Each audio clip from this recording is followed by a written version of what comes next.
अपनी शक्ल दिखाने से मना किया था ना, तो क्यों आया यहाँ पर? मुझे जरूरत है तुम्हारी। क्यों जरूरत है? नहीं जी सकता तुम्हारे बिना। मेरे साथ चलो, तुम्हें आना होगा। बहुत देर कर दी तुमने। मेरी जिंदगी पूरी तरह बदल चुकी है। मेरी उससे शादी होने वाली है। Presented by Anshubala music.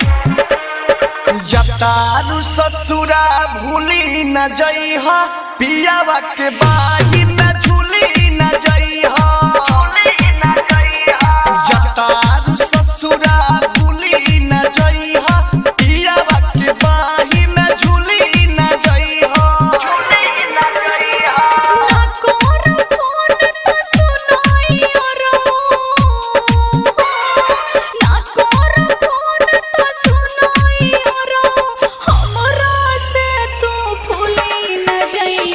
जब तारू ससुरा भूली न जइहा, पियावा के बाही न झूली न जइहा। जब तारू ससुरा भूली न जइहा, पियावा के बाही न झूली न जइहा। बालाजी रिकॉर्डिंग स्टूडियो जादू।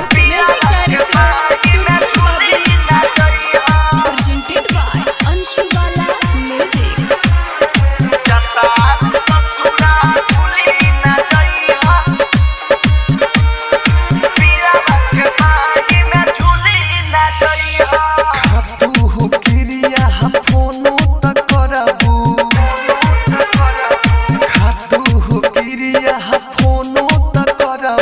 ससुरा में रह के नहीं बिसरबू।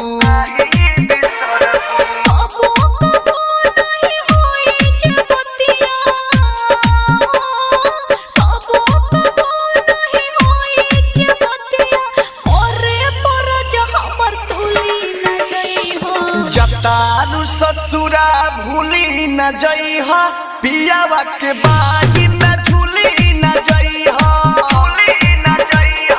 जब तारू ससुरा भूली न जइहा, पियावा के बाही न झूली न जइहा।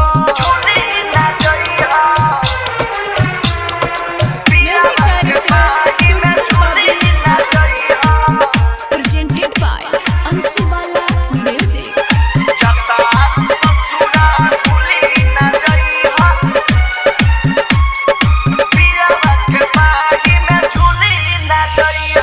दिन रात तड़पे मत हरे है वियोग में।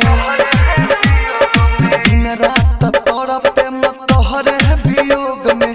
पागल बन के घूमब यहाँ बरोड में।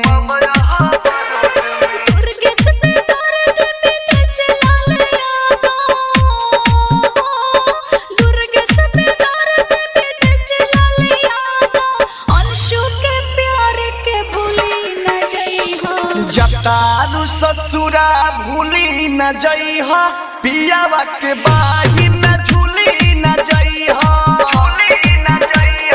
जब तारू ससुरा भूली न जइहा, पियावा के बाही न झूली न जइहा।